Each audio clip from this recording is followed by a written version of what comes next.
베드로전서 2장 1절로 10절의 말씀 봉독하겠습니다. 그러므로 모든 악독과 모든 기만과 외식과 시기와 모든 비방하는 말을 버리고 갓난 아이들 같이 순전하고 신령한 젖을 사모하라.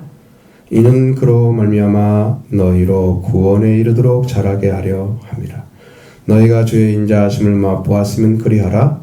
사람에게는 버림받았으나 하나님께는 택하심을 입은 보배로운 산돌이신 예수께 나아가 너희도 산돌같이 신령한 집으로 세워지고 예수 그리스도로 말미암아 하나님이 기쁘게 받으실 신령한 제사를 드릴 거룩한 제사장이 될지니라.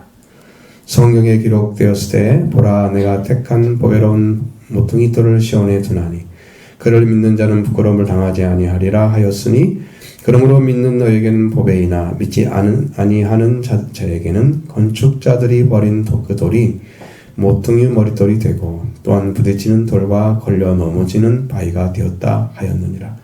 그들이 말씀을 순종하지 아니함으로 넘어지나니 이는 그들을 이렇게 정하신 것이라.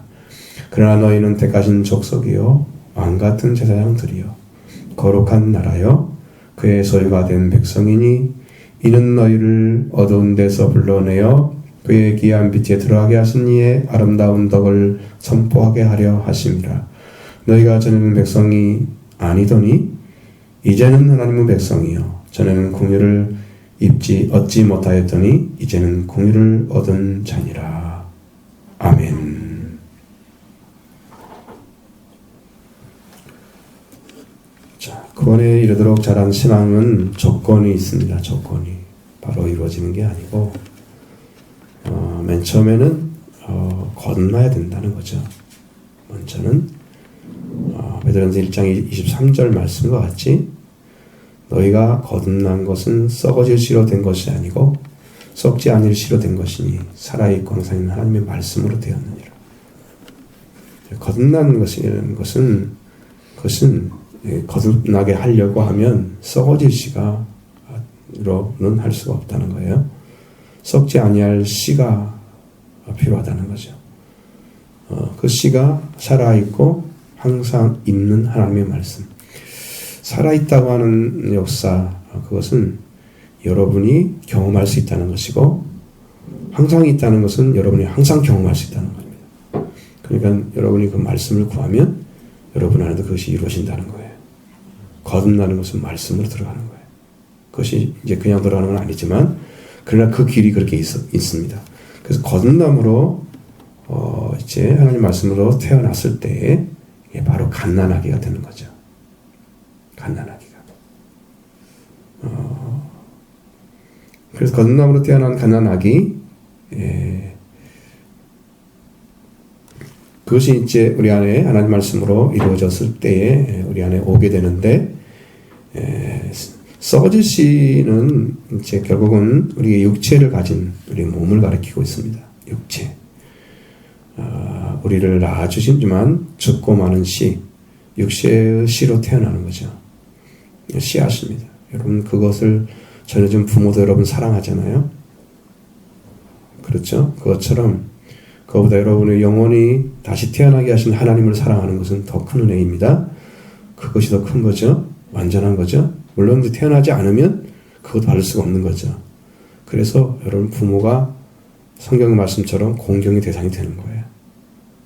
여러분이 부모 없이 못 태어나잖아요. 그러니까 공경의 대상이 되는 거죠. 그리고 이제 두 번째 태어나는 것이 중요해요. 썩지 아니할 씨앗, 죽지 않는 씨앗입니다. 이것은 하나님의 말씀으로 태어나는데 거기 아브라함이 모리아에서 어느 산에서 태어났던 이삭과 같은 것입니다. 그때 이삭이 이제 거의 잡혀서 죽을 정도로 칼로 내리치려고 할 때 하나님께서 아브라함아 내가 나를 경외하는 이지 않았다 그러면서 그리고 이제 그를 죽이지 말라고 말씀하시고 나중에 눈을 들어보니까 저기 이제 수장이 걸려 있잖아요. 그 수장이 이삭을 대신해 죽은 거예요. 그 수장이 바로 예수 그리스도를 상징하는 분입니다. 그래서 예수님을 통해서 새로 태어난 그게 말씀입니다. 죽지 않는 씨앗입니다. 예수님 자신이. 육신으로 오셨기 때문에 죽으신 거지 예수님은 죽지 않는 분이십니다. 육신으로 오신 이유가 바로 우리가 육신으로 속했기 때문에 온 거예요. 그래서 우리를 살리신 거예요. 그것이지 예수님 육신 되고 싶었던 건 아니야.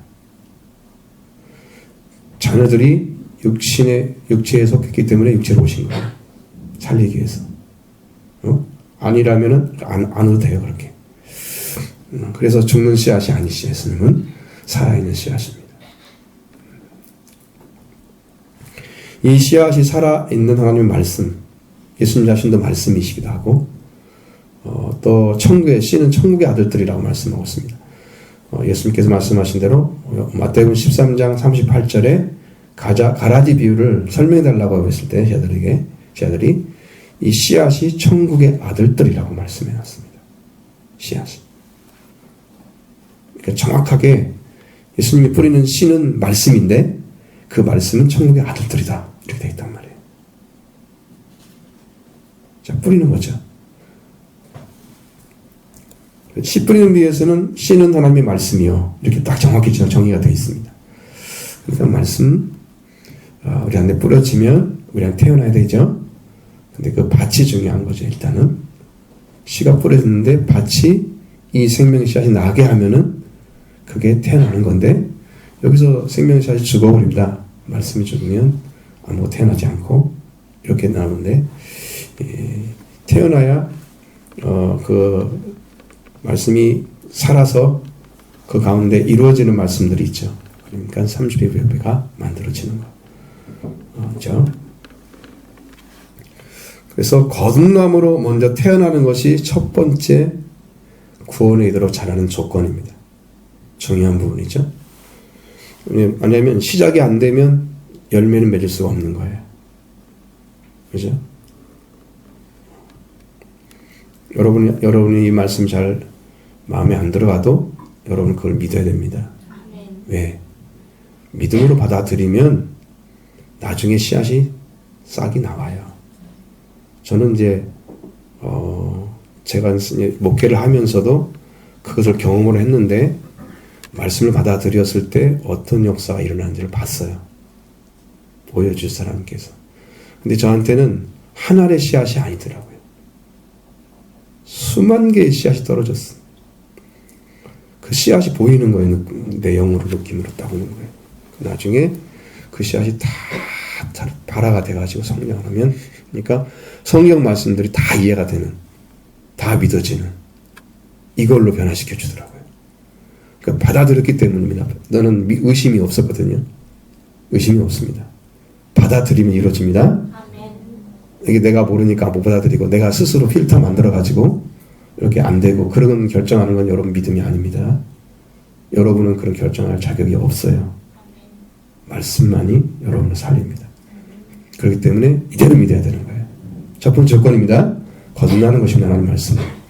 두 번째 조건은 이제 오늘 본문에 있는 내용들을 중에서 버려야 될 것, 사모해야 될 것, 그리고 자라야 될 것, 세 가지 말씀하고 있죠. 그러면서 자란 과정을 어떤 사람은 넘어지고 어떤 사람은 세워지는가에 대해서 이야기를 쭉 한 다음에 9절에 넘어가서 신분을 주지요. 그 신분이 완전히 신앙에 자란 자들이 갖는 신앙입니다. 그걸 가르쳐 주는 거예요. 오늘 말씀이. 먼저 2장 1절 3절의 말씀 보겠습니다. 그러므로 모든 악독과 모든 기만과 외식과 시기와 모든 비방한 말을 버리고 갓난 아기들 같이 순전하고 신령한 엿을 사모하라. 이는 그로 말미암아 너희로 구원에 이르도록 자라게 하려 함이라.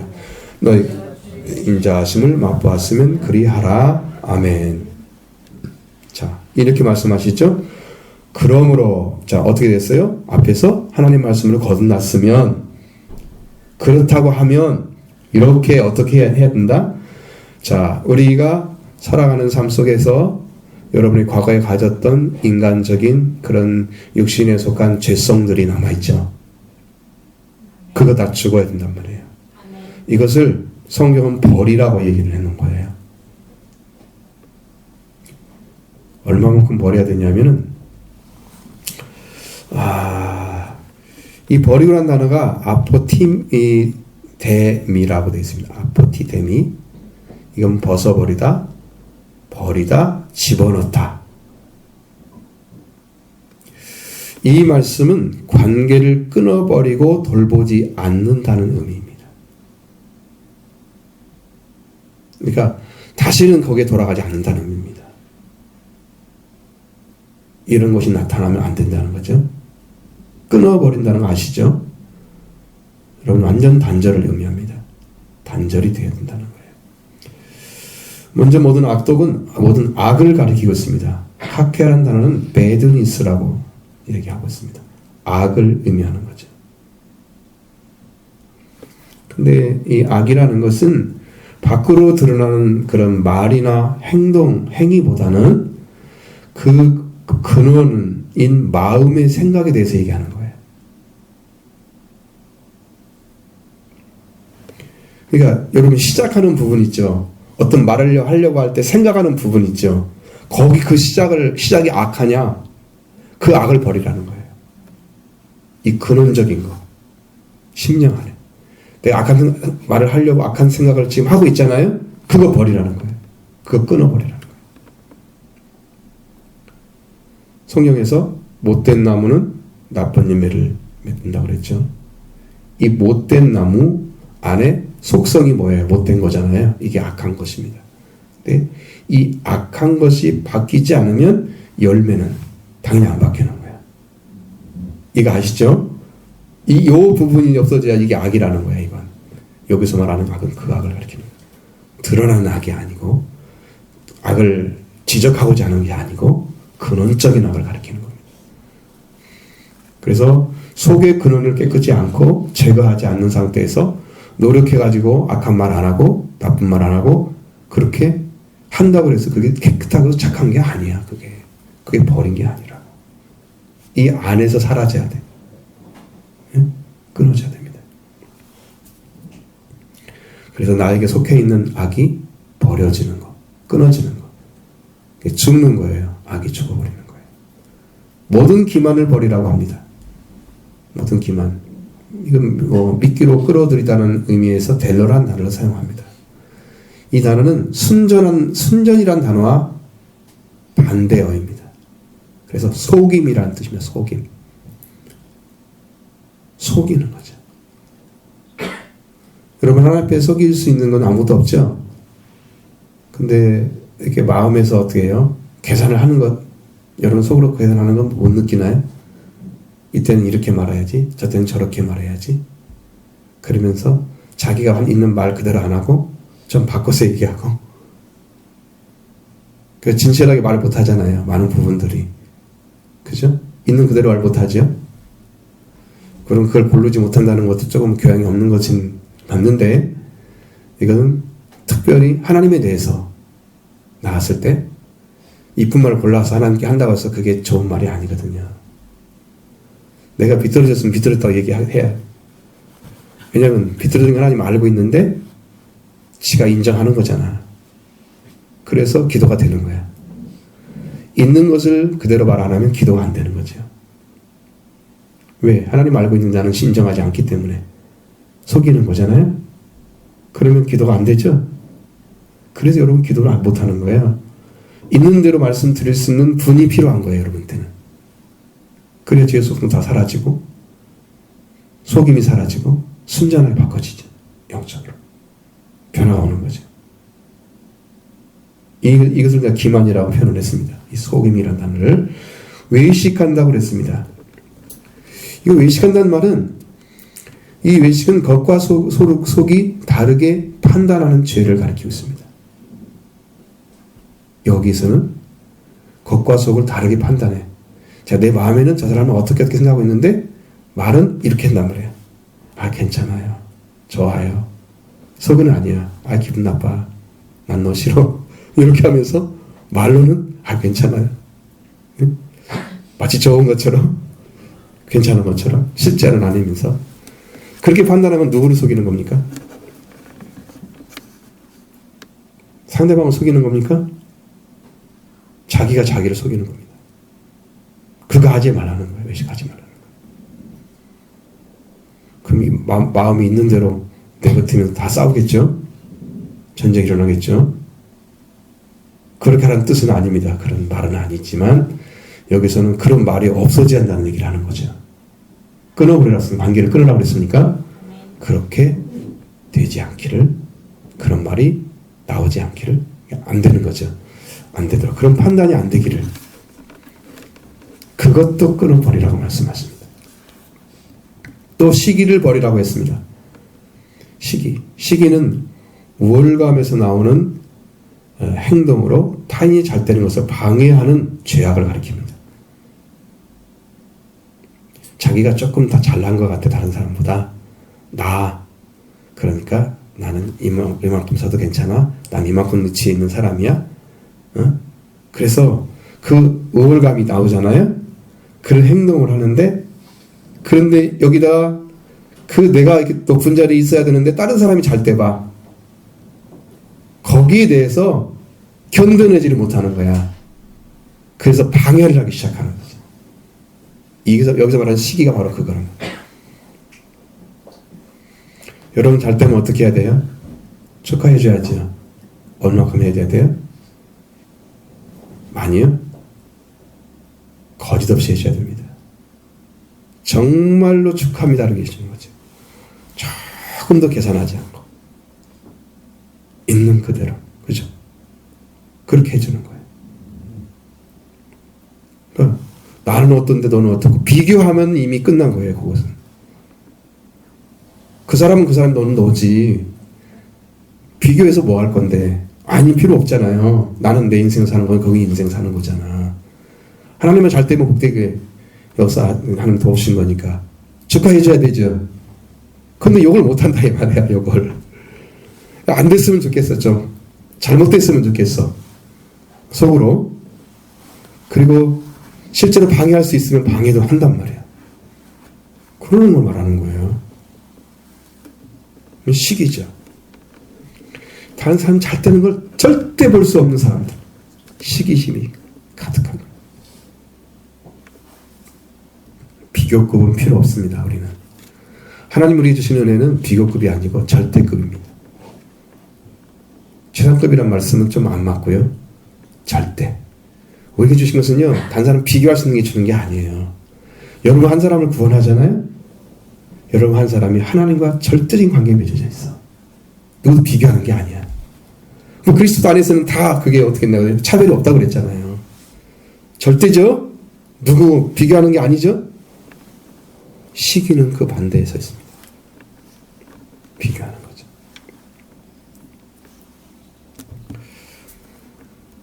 그래서 다른 사람이 잘 되는 걸 보지 못하고 그걸 방해하는 일 하는데, 잘된 것을 기뻐하고 칭찬하는 객관적인 마음을 가지지 못한 거, 그게 문제인 거죠.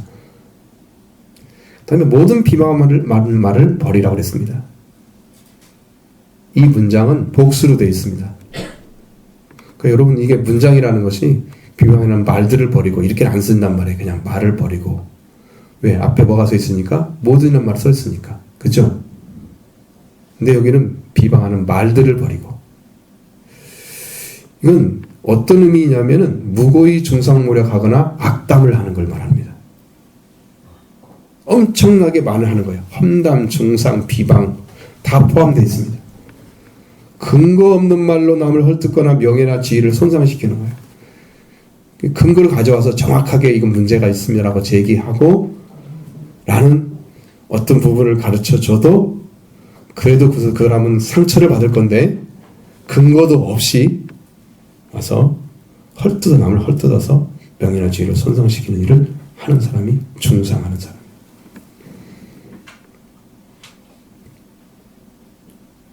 모략은 남을 해치려고 하는 속임수를 써서 꾸미는 걸 말합니다. 그러니까 헐뜯는 말을 하거나 속임수로 일을 꾸미는 것, 이런 것들인데, 우리 말이 우리 말이 근거 없는 말은 추측하는 거잖아요. 아니면 그럴 것이다 가정하는 거잖아요. 억측하는 거죠. 이런 것을 하면 안 됩니다. 항상 말할 때는 사실의 근거에서 말씀하셔야 됩니다. 논문이나 이런 데 들어가서 그런 근거 없는 말로 해놓잖아요. 그건 다 쫙쫙 그셔버립니다. 사실과 관계에 대해서 얘기를 해야 돼. 어떤 사람이 이 말을 했는데 다 인정하는 말이야. 그럼 갖다 쓸 수 있잖아요. 사실의 근거에서 자기 논리를 펴야 돼요. 사람도 인정하지 않는데 하나님이 인정하겠어요? 근거 없는 말 하는데 악담을 막 늘어놔. 악담은 나쁜 말을 하는 거잖아요. 계속 그냥 입에서. 이 좋은 말을 할 줄 몰라. 입에서 칭찬의 말이 안 나와. 사실은 악담은 할 말이 많은데 이제 좋은 이야기들은 어때요? 아우 잘했어. 짧잖아요. 응? 수고했어. 짧잖아요. 악담은 뭐 어쩌든 할 말이 그렇게 많은데. 그래서 나쁜 것을 말할 때는 할 말이 많고요. 좋은 걸 얘기할 때는 짧아지는 거예요. 관계가 좋아진다는 얘기예요. 많은 말한다고 해서 좋은 관계가 아니죠. 그래서 이런 말들을 끊어버리라. 내 심령 안에서 나오면 안 되는 거예요. 나오면 안 됩니다. 새로 태어난 사람, 다시 난 사람, 위에서 난 사람은 모두 거듭났다는 의미입니다. 나거나 태어나는 것은 동일하다는 거예요. 두 번째 태어났다는 의미입니다. 하나님의 말씀으로 태어난 사람. 그래서 이렇게 태어난 사람을 걸어서 갓난 아기들 같이라고 했습니다. 갓난 아기들이란 금방 태어난 상태를 갓난 아기라고 합니다. 이렇게 거듭난 자는 5가지를 버려야 할 것들, 악과 모든 속임과 모든 악과 모든 속임과 모든 외식과 모든 시기와 모든 비방하는 말, 악담하는 말을 끊어버리고, 첫 번째죠. 이런 것들이 마음에 쏙 들어있으면 이 어린 아기가 견뎌내지 못하는 거죠. 순전하고 이게 이 영적인 신령한 젖을 사모할 수가 없는 거예요. 그런 것들이 자리를 차지하고 있기 때문에. 이건 어른이잖아요. 그런 것들 하고 있는 거. 이미 세상에 젖어 있어서 세상 것들로 다 더러워진 성품이잖아. 이 가난하게 아니죠. 그러니까 그런 것들이 존재하면 갓난아기가 아닌 거예요. 그래서 싸움이 나고 전쟁이 나고 뭐 인간적인 부분들이 막 일이 생기는 것은 그런 부분들이 가지고 있기 때문에 그런 문제가 생기는 거예요. 그럼 그 사람은 갓난아기일까? 아니란 말이에요.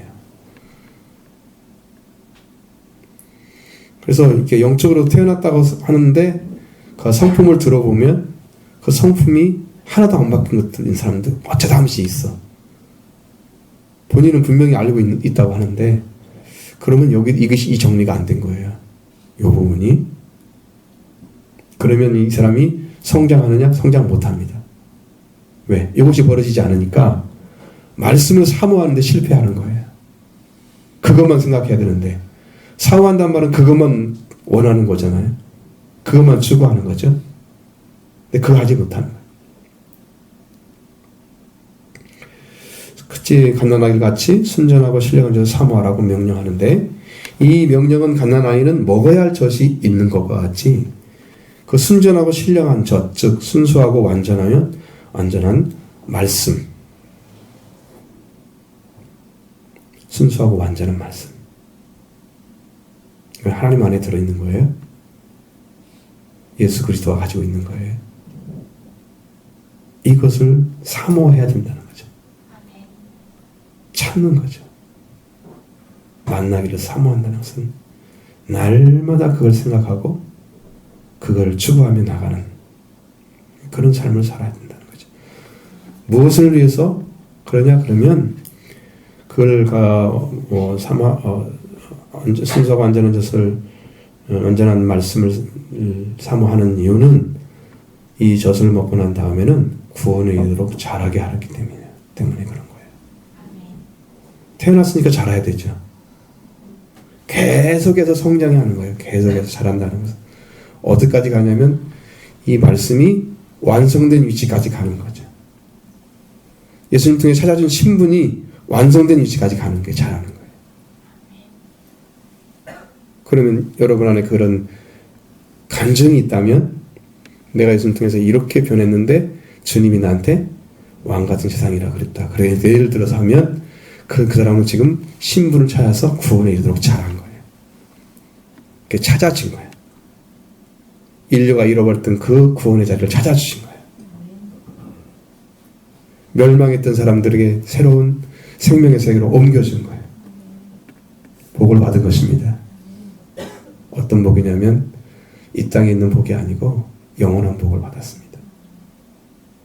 이것은 감사하고 또 감사해야 될 문제죠. 그래서 이제 이렇게 잘하는 사람들에게는 구원에 대해서 구원을 이뤄가는 것인데, 예수 그리스도에 대해서, 말씀에 대해서, 성령에 대해서, 하나님에 대해서, 천국에 대해서, 재림에 대해서 수없는 말씀들이 있잖아요. 이 구원에 이르도록 잘하는 말씀을 듣는 것을 여러분 정말 사모해야 됩니다. 그걸 자꾸 또 찾아야 되는 거죠. 자, 그런에 이른 성도는 태어나고 자라서 영적인 신분을 얻어내는 것이다. 그러니까 너희들이 이미 주의 인자하심을 맛보았으면 그렇게 하라고 말하고 있습니다. 왜? 주의 인자하심이 어떻길래? 이 말씀은 시편 34편 8절 상반절에 뭐라고 기록되어 있냐면, 너희는 여호와의 선하심을 맛보아 알지어다. 이 말씀을 인용을 했습니다.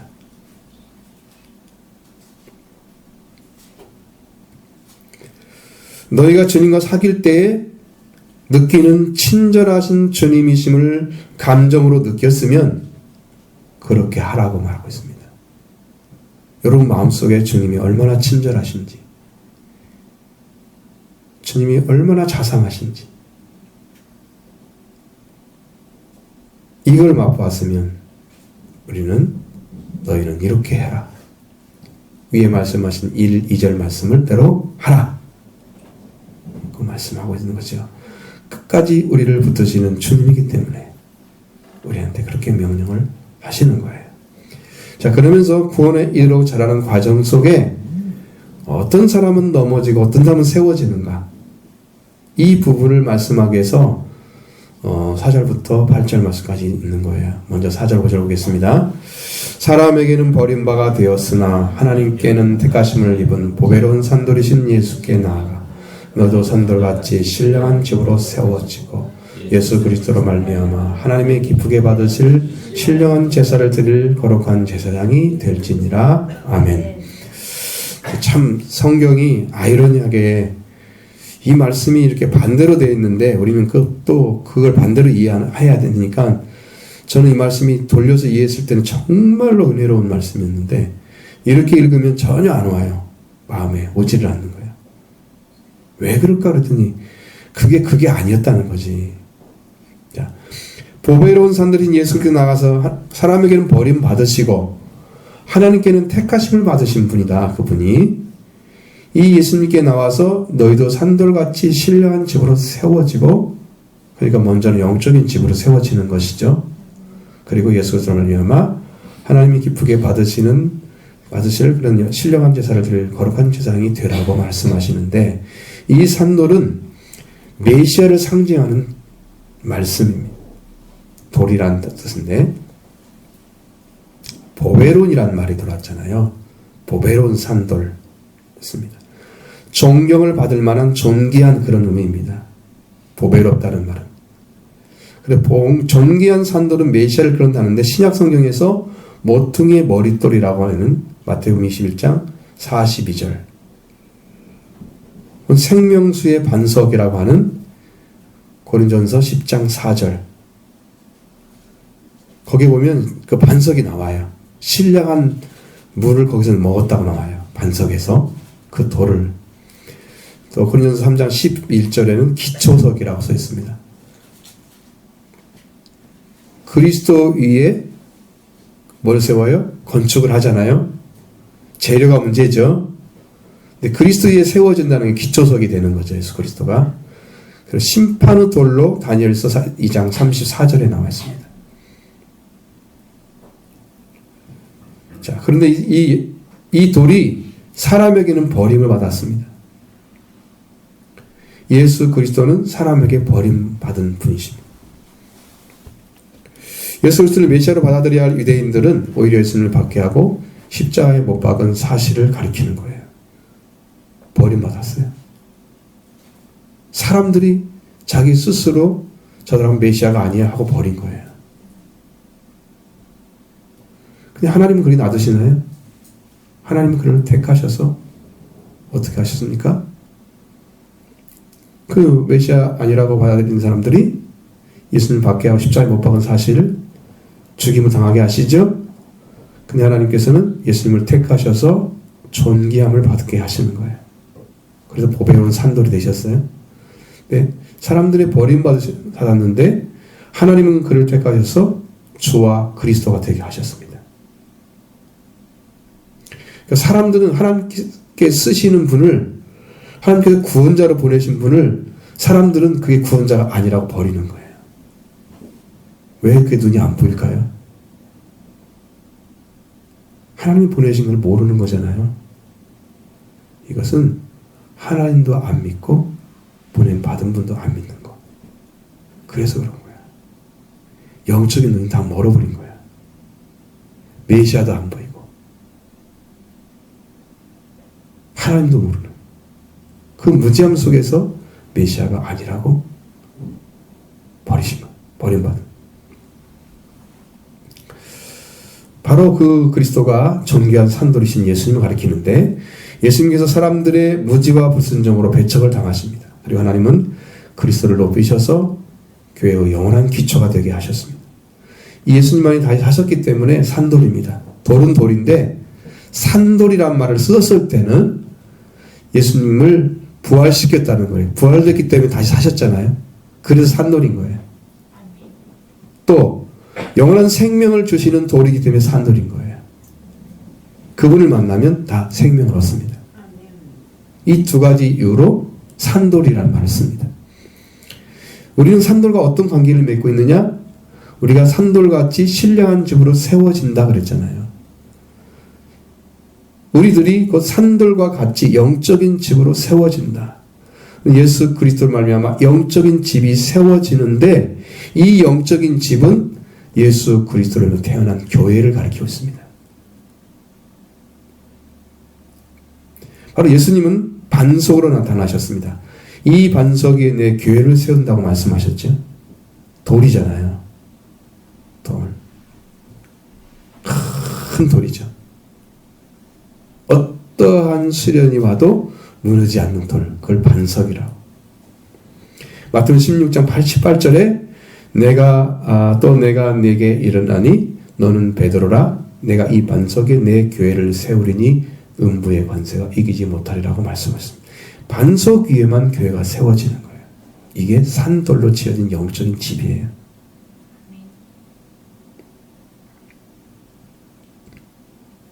산돌이 교회를 세우는 기초석입니다. 교회의 터는 그리스도라고 말씀하고 있잖아요.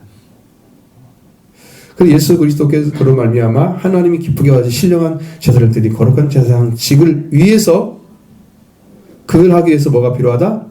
영적인 집, 교회가 세워졌다. 원어는 이렇게 이해하고 있는데 우리는 제사를 드리라고 말씀하고 있잖아요. 그것을 위해서, 그 제사를 드리기 위해서 영적인 집을 세우셨다 라고 얘기를 하는데, 우리는 영적인 집이 세워지고 신령한 제사를 드리라고 말씀하고 있잖아요. 그러니까 이게 반대로 돼 있으면 이해를 못해. 물론 그것도 그대로 이해하면 또 가능성이 있는 이야기인데, 무엇을 위해 존재하는가가 훨씬 더 중요하단 말이에요. 교회가 신령한 영적인 제사를 드리기 위해서 필요한 거예요. 그러니까 교회는 성령이 운영하시는 집이에요. 여기서 신령하다는 말은 성령에 속해 있거나 성령의 영역에 속해 있다는 의미입니다. 원래 의미가. 그러니까 신령한 제사를 드릴, 하나님 기쁘게 받을 신령한 제사를 드릴 제사장이 되라고 말씀하시잖아요. 그러니까 우리는 지금 영적에서 성령에 속했거나 성령의 영역 안에 들어와 있어 지금. 그러면 이 사람에 의해서 제사가 드려진다면 하나님께서 그걸 기뻐하신다는 거죠. 그걸 하기 위해서 뭐가 필요하다? 영적인 집, 교회가 필요하다는 거죠. 할렐루야. 교회는 이렇게 세워지는 거예요. 예수 그리스도로 인해서. 교회에서는 영적인 제사, 예배로 드려지는 곳이 영적인 집입니다. 그럼 여기서 여러분이 지금 해야 하잖아요. 근데 여기에 이 말씀을 하려고 할 때 어떤 성경이 필요하냐? 출애굽기 16장, 19장 6절 말씀이 필요합니다. 여기 이 구절은 몇 번 쓰일 거예요, 여러분들이. 이 기록한 이 말씀, 이스라엘 백성에게 여호와께서 말씀하신 말씀인데, 곧 너희에게 내게 대하여 제사장 나라가 되며, 제사장 나라죠. 그 제사장이 되라고 그랬잖아요. 신령한 제사장. 제사장 나라는 여러분들이 이런 영적인 집에 들어와서 제사장의 역할을 할 수 있는 사람들은 제사장의 나라가 되는 거예요. 거기에 속한 자가 되는 거예요.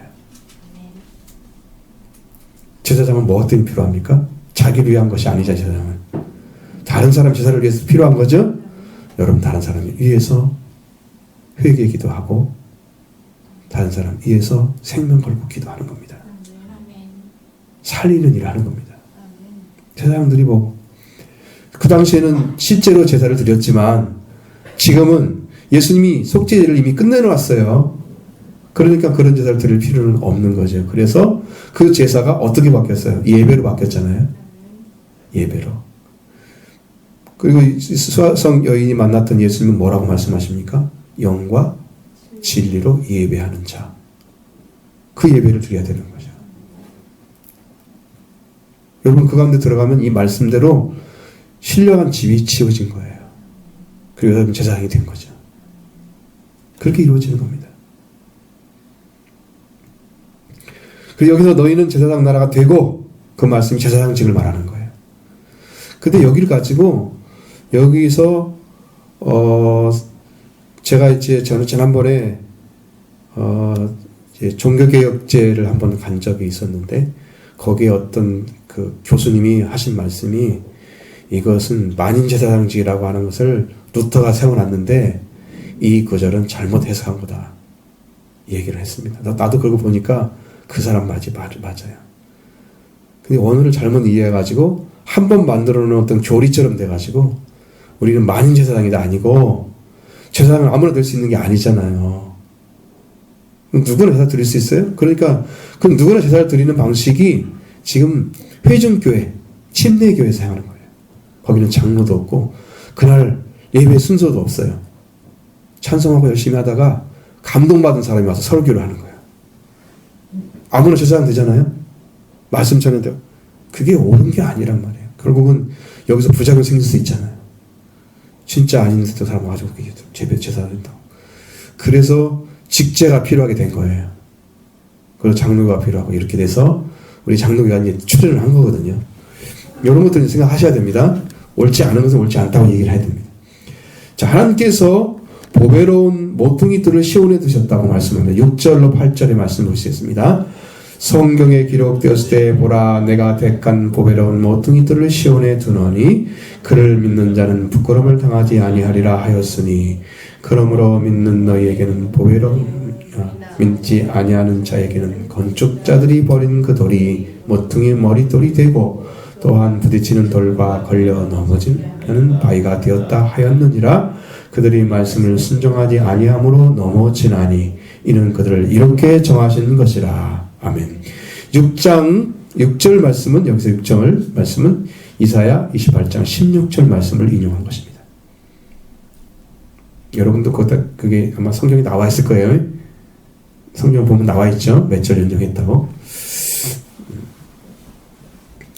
여기 보면, 그러므로 주 여호와께서 이같이 이르시되 보라, 내가 한 돌을 시온에 두어 기초를 삼았나니.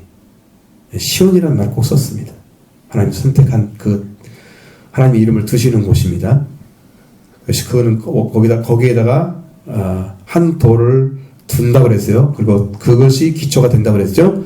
그 돌은 어떤 돌이냐? 시험한 돌이요, 귀하고 견고한 기초돌이라. 기초석이 된 거예요. 그 기초석이 되고 돌이라고 하는 분으로 선택된 분이 예수 그리스도를, 그래서 그리스도가 교회의 기초가 되는 겁니다. 그분을 중심으로 세워지지 않는 것들은 다 무너집니다. 무너지지 않게 세워뒀는데 후대가 그거를 이어가지 못하면 그 교회도 사라집니다. 그것을 믿는 자는 다급하게 되지 아니하리라고 말씀하셨습니다. 이 성경 구절을 인용했는데 내가 택한 보배로운 모퉁이 돌은 건축물의 벽과 벽 사이를 잇는 건물의 기초가 되고 중심이 되는 돌을 가리킵니다. 여기 모퉁이 돌이라는 단어가 건물이 있는데 건물과 건물 사이를 이어줘야 되나요? 그 이어주는 돌의 역할이 여기서는 모퉁이 돌이다 그 말이에요.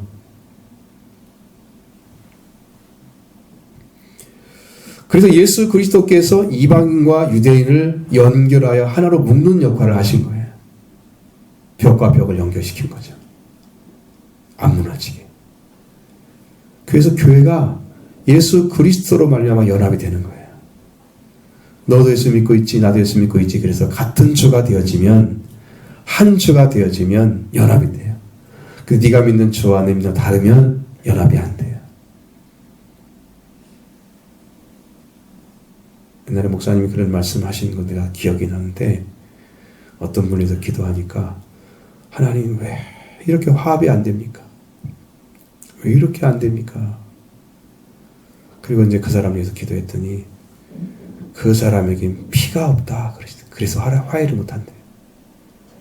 예수님의 피를 믿지 않는 자는 화해를 못합니다. 아무리 얘기도 안 들어가요. 마음에. 회개하지 않아요. 결국은 그 교회를 떠났잖아요. 안 이루어졌습니다. 그건 다 알죠. 왜 그런지. 성품이 그런 거예요. 주님 피를 안 믿으니까 화해를 못하고 결국은 대립돼 있어요. 속으로.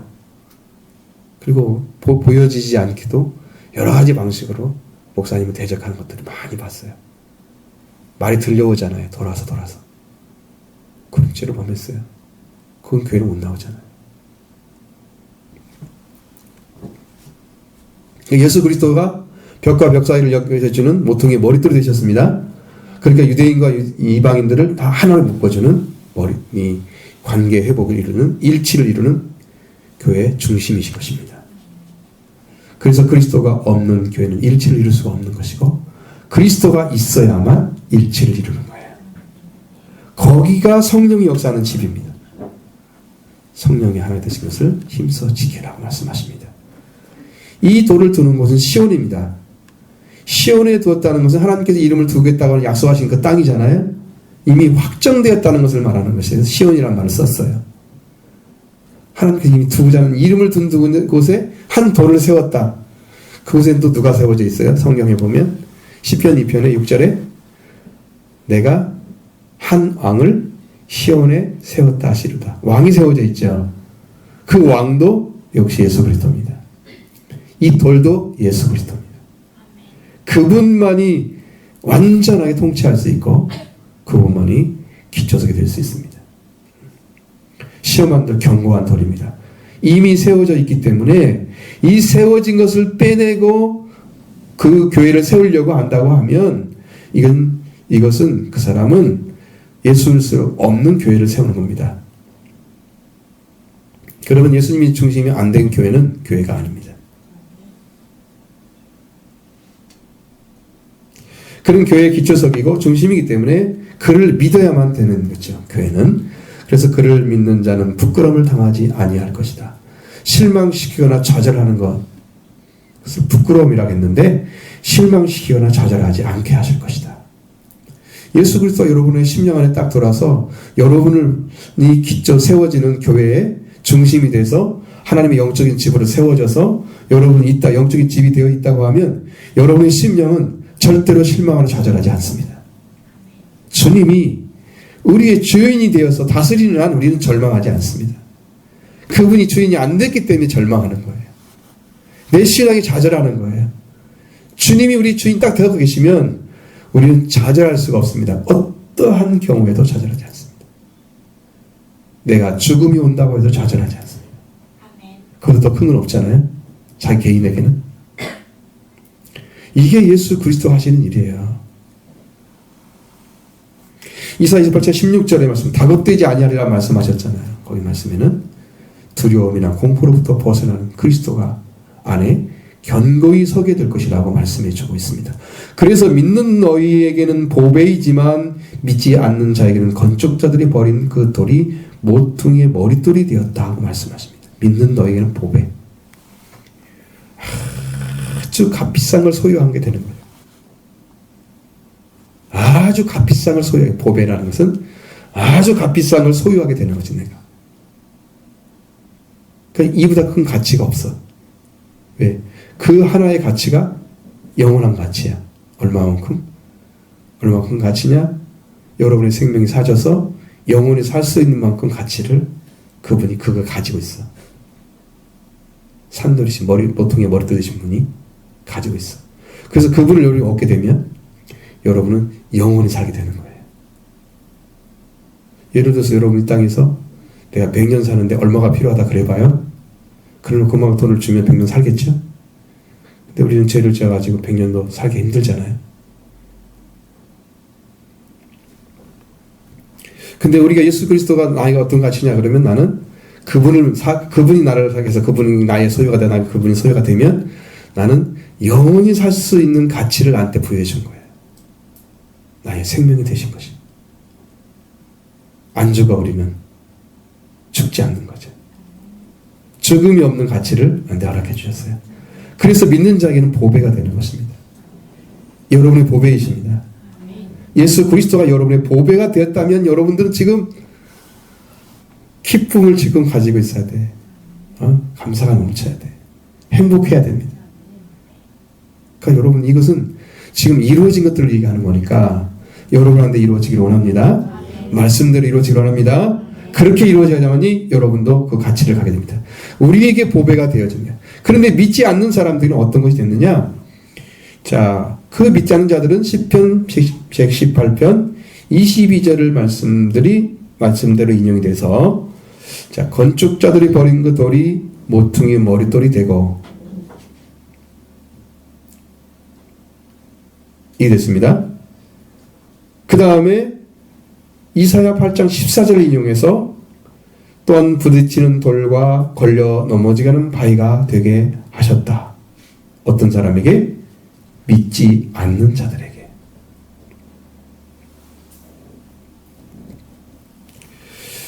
믿지 않는 자들에게는 예수 그리스도는 버림받습니다. 여기 건축자들이 버린 돌이라고 그랬잖아요. 버림받았다는 얘기죠. 건축자들이 왜 세워졌겠습니까? 이 땅에 하나님의 나라를 건축하라고 세워진 거죠. 그래, 하나님 나라를 건축하려고 할 때 그 기초석이 예수 그리스도여야 되는데 그걸 버렸어요. 그래서 예수님은 모퉁이의 머릿돌이 되신 거예요. 버렸기 때문에. 그리고 버렸기 때문에 믿지 않는 자들이잖아요. 그 믿지 않는 자들에게는 부딪히는 돌과 걸려 넘어지는 바위가 되셔서 그들은 어떤 길을 걸어가도 온전한 길을 못 걸어갑니다. 생명의 길을 못 가지만 이 땅에서 잘 살 수 없는 거죠. 돌로 표현되기 위해서 건축자들이 버린 돌이라고 그랬습니다. 건축자들은 기초석을 중심으로 해서 하나님 나라를 세우라고 세워진 자들인데 거기에 기초석이 되어진 그 돌을 버렸다. 그렇죠? 하나님 그 돌이 모퉁이돌이 되게 하셨는데 이 그리스도는 머릿돌이 되시고 모퉁이의 머릿돌이 되셨습니다.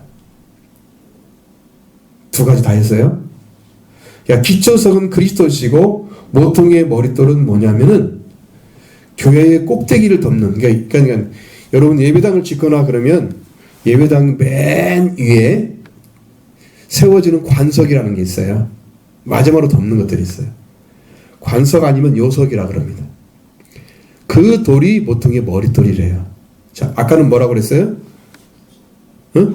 벽과 벽을 연결시킨다 그랬잖아요. 그러니까 그것이 하나님이 원하는 돌이었는데 모퉁이돌이었는데 이것을 못하게 만들었지. 그러니까 하나님은 위에다가 높여 세워가지고 성전 꼭대기에 관석을 딱 세워가지고 이게 모퉁이 머릿돌이야 돼버렸어요. 그러니까 예수님이 뭐가 되셨어요? 교회의 기초가 되시고 머릿돌이 되셔서 우리의 머리가 되신 거예요. 이게 모퉁이의 머릿돌이라는 뜻입니다. 예수님이 우리의 머리이신 거죠. 하나님이 그렇게 높여주신 거예요. 사람들은 버렸는데. 그래서 그분을 우리가 경배하지 않으면 안 됩니다. 믿지 않으면 안 되는 거죠. 이렇게 하나님이 자리를 바꿔 놓으신 겁니다. 교회는, 예수 그리스도는 교회의 기초가 되시고 예수 그리스도는 교회의 머리가 되게 만들으신 거예요. 그래서 온통 예수 그리스도 한 분으로 구원이 완성되는 게 교회입니다. 이렇게 하나님께서 그를 통해서 시작해야 될 구원과 구원이 완성이 되어야 할 그런 그리스도를 이제 믿지 않는 자들은 어떻게 하시겠는가? 그들이 말씀을 순종하지 아니함으로 넘어지나니 이는 그들을 이렇게 정하신 것이라. 말씀을 듣고 그대로 순종하지 아니하면 그 돌에 걸려 넘어집니다. 지금 예수를 믿지 않는 사람은 다 넘어져 있는 거예요. 영적으로. 한 사람도 순수한 사람이 없어요. 근데 예수를 믿다가 예수님 그리스도를 안 믿게 되면 그리스도에 다 걸려 넘어져요. 일어나지 못합니다. 그분한테 회개하고 돌아와야 됩니다. 안 돌아오면 도전하는 거예요. 그 돌이 사람에 떨어지면 어떻게 된다고요? 응? 사람이 그게 떨어지면 어떻게 돼요? 산산조각이 되고 그 돌이 사람에 떨어지면 가루로 만들어 틀이라. 그러니까 도전할 수 있는 대상이 아니에요. 구원자예요. 우리의 구원자. 도대체 누구길래 도전을 하는 거야 대체? 도전할 수 없잖아요. 우리가. 그렇게 크신 분인 것을 여러분 믿으시기 바랍니다. 그래서 여러분이 그 그리스도가 기초가 되시면 여러분의 신앙이 뭐가 시작됐어요? 구원이 시작된 거예요. 그리고 머리가 되셨으면 여러분을 다스리시는 거예요. 다 돼야 되겠죠? 다 돼야 됩니다. 주님이 여러분의 그리스도가 여러분의 기초가 되시고 그리스도가 여러분의 머리가 되시고 교회의 머리는 그리스도라. 하나님이 그렇게 세우신 거예요. 이 성경을 보면 다 똑같은데 뭐 그 얘기가 그 얘기인데. 근데 넘어진 자들은 어떻게 해요? 그리스도를 믿는데 실패했기 때문에 넘어지는 거예요. 하나님께서 오늘도 우리에게 세우신 그리스도를 순종하지 않으면 다 넘어집니다. 순수하게 못 걸어가는 거죠. 자, 그러면 이 구원에 이르도록 자란 신앙이 누군가? 어떤 사람인가? 바로 9절의 말씀에 기록되어 있습니다. 보시죠. 그러나 너희는 택하신 족속이요 왕같은 제사장들이요 거룩한 나라요 그의 소유가 된 백성이니 이는 너희를 어두운 데서 불러내어 그의 귀한 빛에 들어가게 하신 이의 아름다운 덕을 선포하게 하려 하심이라. 아멘. 그러나 너희는 이라고 하는 거죠. 여기는 이 돌에 걸려 넘어진 자들이 아니라는 것이죠. 너희는 믿은 자들이죠. 이 돌을 믿은 자들입니다. 그래서 교회에 그가 돼서 그 사람들 신령한 집이 됐잖아요. 그리스도가 산돌로서 지어지기 시작한 거죠. 그 영적인 집이 세워지고 그 다음에 그에게는 관석이 되셨어요. 그리스도가 교회 꼭대기에 세워지는 머릿돌 되셨습니다. 그래서 그분이 우리를 다스리고 이렇게 해서 영적으로 완전히 세워진 분들이 가지게 되는 것이 신분이죠. 신분. 그리스도를 통해서 얻어진 신분. 이 신분이 찾아지면 완전한 구원이 이루어진 거예요. 여기가 9절에 나오는 거죠. 이 말씀이. 자, 너희는 택하신 족속이라고 말씀하시는 거죠. 이사야 43장 20절 하반절에 보면 내 백성 내가 택한 자에게 마시게 할 것이라. 택한 자에게 나오죠. 여기 택하신 자, 내 백성. 그래서 택한 자들을 가리킵니다. 이 말씀은 족속이라는 것은 게노스라고 하는 단어를 씁니다. 이건 뭐냐면 혈통이나 출생을 가리키는 의미를 가지고 있습니다. 하나님의 백성이 됐다는 것은 하나님께 태어났다는 거잖아요. 혈통이 있어야 하잖아요. 하나님의 혈통이어야 되죠.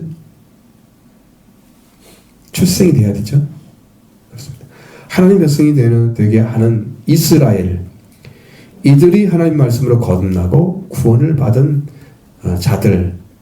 그래서 산돌이신 예수 그리스도로 말미암아 영적인 집이 되어서 이들 말미암아 그리스도를 믿는 영적인 족속이 바로 택하신 족속입니다.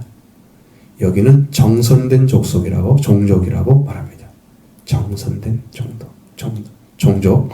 너희는 왕 같은 제사장들이라고, 그 영적인 신분입니다. 이거 왕 같은 제사장. 여러분도 왕 같은 제사장들로 선택하신 거예요.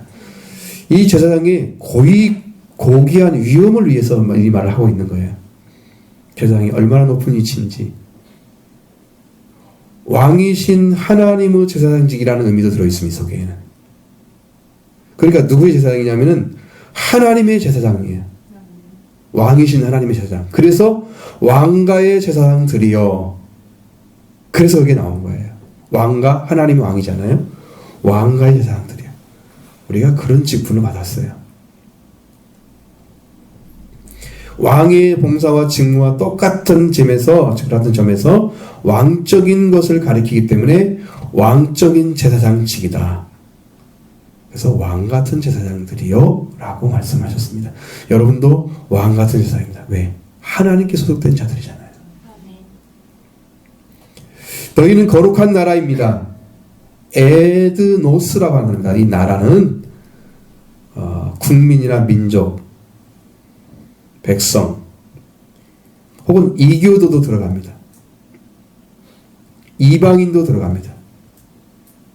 아주 다양하게 쓰이는 단어예요. 이 하나 단어가.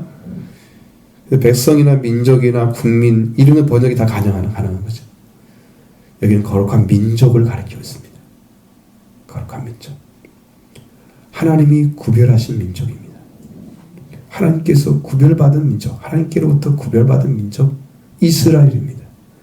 그렇죠. 이렇게 19장 6절에 보면 내가 내게 대하여 제사장 나라가 되게 하며, 아까 말씀드렸죠? 거룩한 백성이 되리라. 이 거룩한 백성이 여기 나옵니다.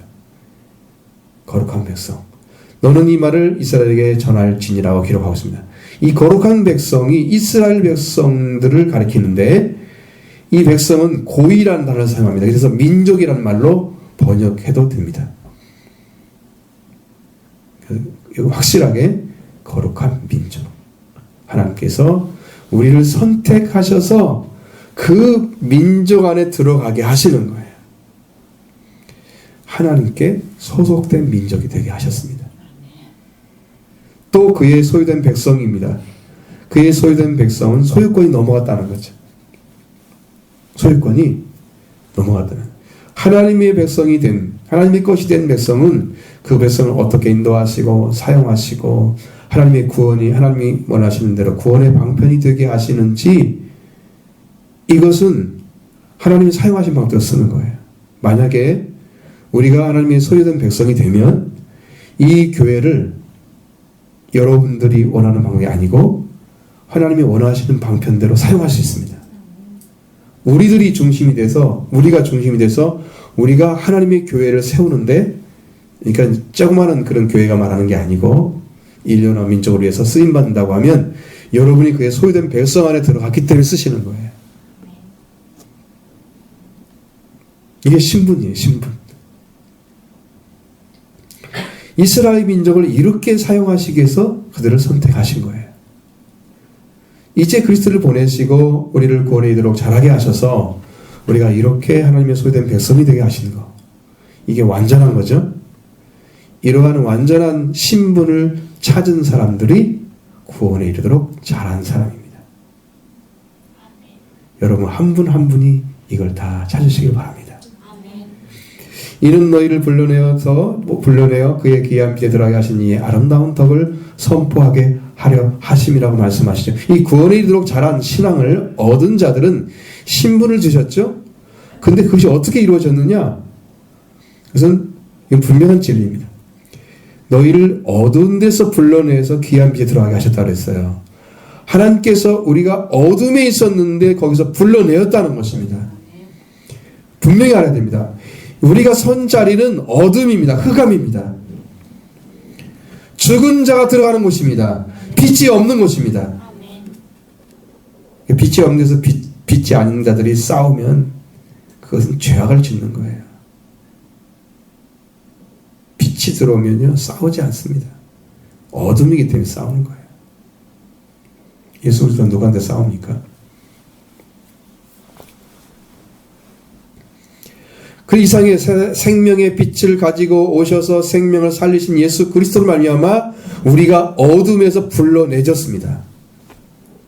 예수님의 빛이 비친 거예요. 그 안에 예수님이 가졌던 신분들이 다 그 안에 들어간 거예요. 예수님이 가졌던 신분이 예수님이 불러내서 어둠 속에서 불러내서 그에게 그 신분을 준 거예요. 그러면 다시는 변치 않는 관계가 만들어져요. 절대권이라 말씀하시죠.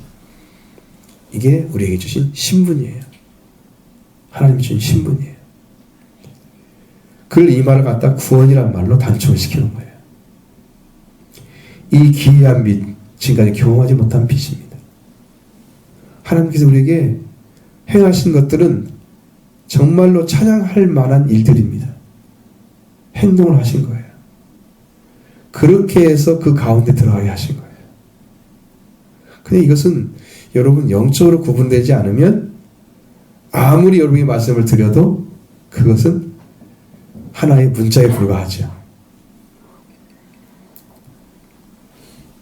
그래서 그런 찬양받을 만한 행동을 하나님께서 우리한테 하셔서 우리가 가운데 들어가게 하셨는데 이게 하나님의 뛰어나심과 탁월하심을 우리로 널리 공포하게 하려고 이런 신분을 주신 거예요. 이것을 공포하게 하기 위해서.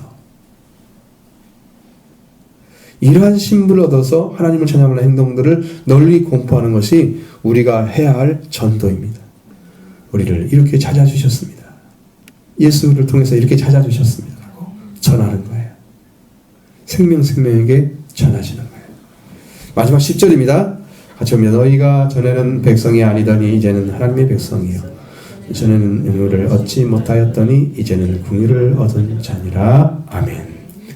너희가 전에는 백성이 아니다고 말씀하셨죠? 이제는 하나님의 백성이고 전에는 궁유를 얻지 못했다고 했는데 이제는 궁유를 얻은 자가 됐습니다. 너희는 이전에는 백성이 아니었다는 말씀은 백성으로 들어가지 못하고 있었던 자들, 이방이 왔던 자리에 있었다는 거죠. 사실 베드로가 전하는 것은 공동서신이잖아요. 그러면 어떤 대상이 없어요. 아주 넓은 대상의 복음을 전하는 거예요. 예를 들어 대산유가 교회에게 전한다면 그 대산유가 교회가 전하는 거잖아요. 딱 정확하게 정해져 있는데 공동서신은 그런 것이 없어요. 흩어져 있는 12지파에게 내가 편지하노니. 야고보서는 12지파에게 편지하는 거야. 누구가 받을지 12지파 안에 들어간 사람 받겠죠? 안 들어간 사람 모르잖아요.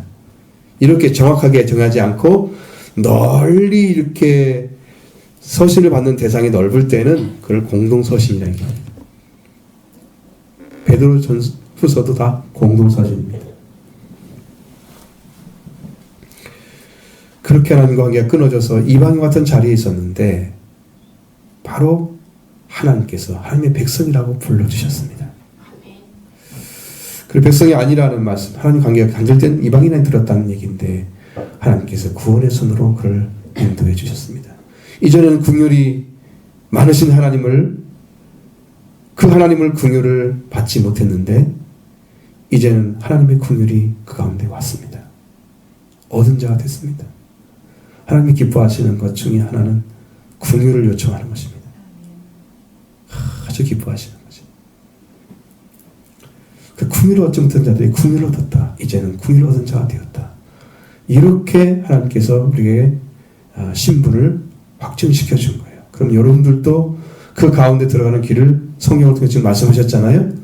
이 길이 지금 다 열려져 있습니다. 처음 말씀드렸죠? 처음 말씀드렸잖아요. 처음부터. 이건 다 열려지 못하지. 우리에게. 왜? 살아있다. 만날 수 있다는 거죠. 항상 있다. 언제든지 만날 수 있다는 거죠. 말씀은 살아있습니다. 지금도 항상 계십니다. 그러니까 지금도 여러분이 구원받을 수 있고 지금도 거듭날 수 있습니다. 그 말씀이 여러분 임하기를 원합니다. 그래서 구원을 얻어야 되니까 우리가 그 은혜를 받기 위해서 함께 기도